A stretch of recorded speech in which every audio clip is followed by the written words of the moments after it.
Hello friends, welcome back to my channel.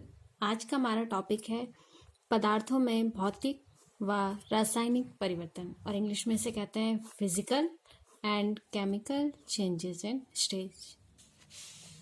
बात करते हैं पहले हम परिवर्तन की कि परिवर्तन होता क्या है।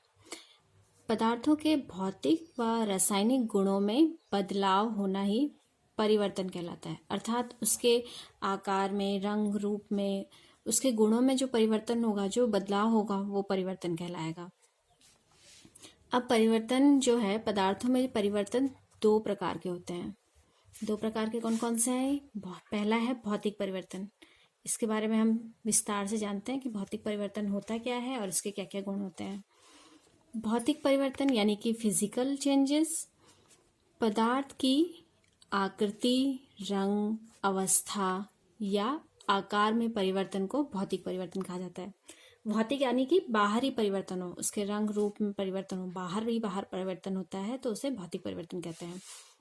अब भौतिक परिवर्तन के कुछ विशेषताएं हैं, वो क्या क्या हैं, आइए हम देखते हैं कि वो विशेषताएं क्या क्या हैं। पहली विशेषता है कि भौतिक परिवर्तन में अणुसूत्र समान रहता है, यानी कि अगर हमने कोई पदार्थ है वो परिवर्तित होके कोई भी पदार्थ बनाता है तो मूल पदार्थ और जो नया पदार्थ जो भी होगा, इसका अणुसूत्र दोनों के समान होंगे।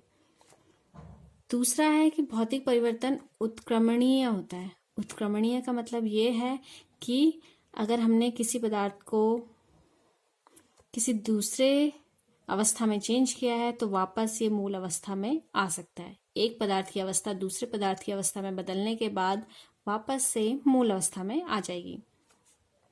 तीसरा है भौतिक परिवर्तन अस्थायी होता है। अस्थायी का मतलब कि हमने जो भी परिवर्तन किया है वो थोड़ी देर के लिए ही होगा, उसके बाद वो वापस मूल अवस्था में आ जाता है। चौथा जो विशेषता है वो ये है कि भौतिक परिवर्तन में कोई नया पदार्थ नहीं बनता है। सबसे बड़ी बात कि भौतिक परिवर्तन में खाली उसके जो बाहर बनावटी जो होगा उसी में परिवर्तन होगा, अंदर उसके कोई परिवर्तन नहीं होगा, उसका रासायनिक गुणधर्म कुछ चेंज नहीं होगा, इसलिए इससे कोई भी नया पदार्थ नहीं बनेगा। अब बात करते हैं इसके उदाहरण की। तो पहला उदाहरण है कि बर्फ से पानी बनना। हमारे पास बर्फ है जो कि ठोस अवस्था में होती है।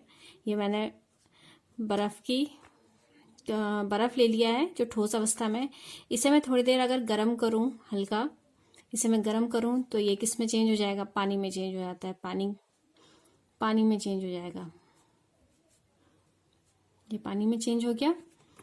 अब ये सारी विशेषताओं को देखें तो भौतिक परिवर्तन में अणुसूत्र समान होता है, तो इसका जो अणुसूत्र है बर्फ का, वही पानी का अणुसूत्र होगा। ये उत्क्रमणीय है, अर्थात अगर मैं बर्फ से पानी बना सकती हूँ तो पानी से उसे ठंडा करके मैं बर्फ बना सकती हूँ। भौतिक परिवर्तन अस्थायी है, बर्फ थोड़ी देर के लिए होगी और बाकी उसके बाद अगर मैं उसे बाहर रख दूं, गर्म टेम्परेचर में रख दूं, गर्म ताप में रख दूं तो पानी बन जाएगा, थोड़ी देर के लिए ही है वो अस्थायी। भौतिक परिवर्तन में कोई नया पदार्थ नहीं बना है। बर्फ और पानी एक ही गुणधर्म है। बर्फ और पानी के एक ही गुणधर्म है, इसमें कोई नया पदार्थ नहीं बना है कि बर्फ से पानी बना है तो ये कोई नया पदार्थ नहीं है, ये दोनों का एक गुणधर्म एक ही है। तो यह है भौतिक परिवर्तन का एक उदाहरण। बाकी उदाहरण की बात करते हैं। इसका दूसरा उदाहरण है कि किसी पदार्थ को टुकड़ों में तोड़ना। कोई भी पदार्थ है उसे टुकड़ों में तोड़ दिया जाए तो वो टुकड़े भी उसी पदार्थ के होंगे। तीसरा है कि चीनी या नमक का जल में घुलना। अगर मैं किसी बीकर में पानी लूं और उसमें मैं नमक डाल देती हूँ, ये नमक के कण हैं, इसमें घोल देती हूँ, तो उसके बाद क्या होता है कि अगर मैं इसे गर्म करूँ ना, इस बीकर को गर्म करूँ, तो गर्म करने के बाद ये पानी तो उड़ जाएगा, बचेगा क्या? सिर्फ हमारे पास नमक। तो वापस से ये देखो उत्क्रमणीय हुआ कि नहीं हुआ?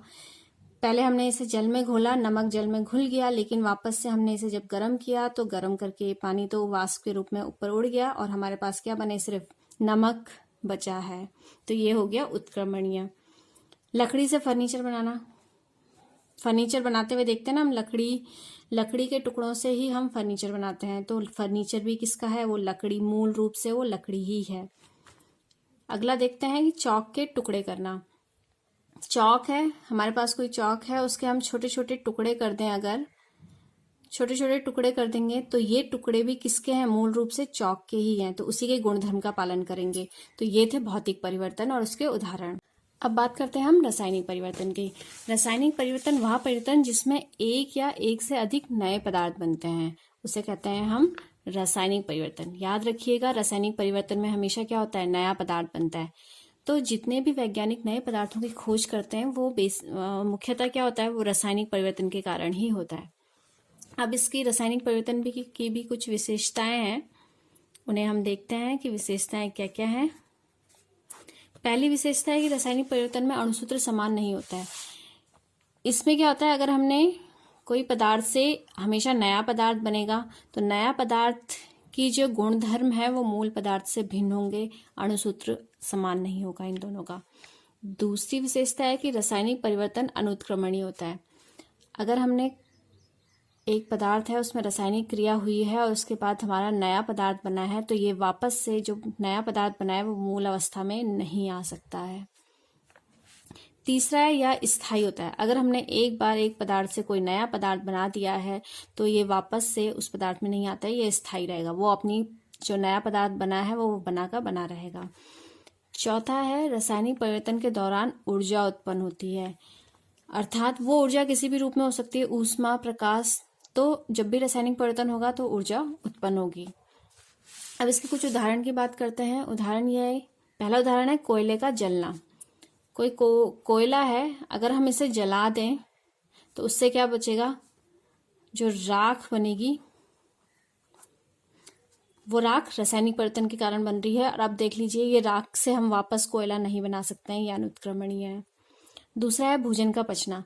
हम खाना खाते हैं और उसके बाद भोजन जो पचता है वो पचे हुए भोजन को वापस उस पाचन के बाद जो हमारे पास बचेगा वो उसे हम वापस से भोजन में परिवर्तित नहीं कर सकते हैं। दूध से दही बनना इसका एक सबसे मुख्य उदाहरण है। हम दूध जमाते हैं, दूध से दही बनाते हैं वापस, लेकिन हम दही से दूध नहीं बना सकते हैं। फलों का पकना, और पांचवा है लोहे पर जंग लगना। ये जंग लगना भी एक रासायनिक क्रिया के कारण ही होता है और ये एक रासायनिक परिवर्तन है। तो दोस्तों, ये थे भौतिक और रासायनिक परिवर्तन। दैनिक जीवन में आप बहुत से ऐसे परिवर्तन देखते होंगे, तो इनके और उदाहरण आप कमेंट बॉक्स में जरूर लिख के बताइए। धन्यवाद।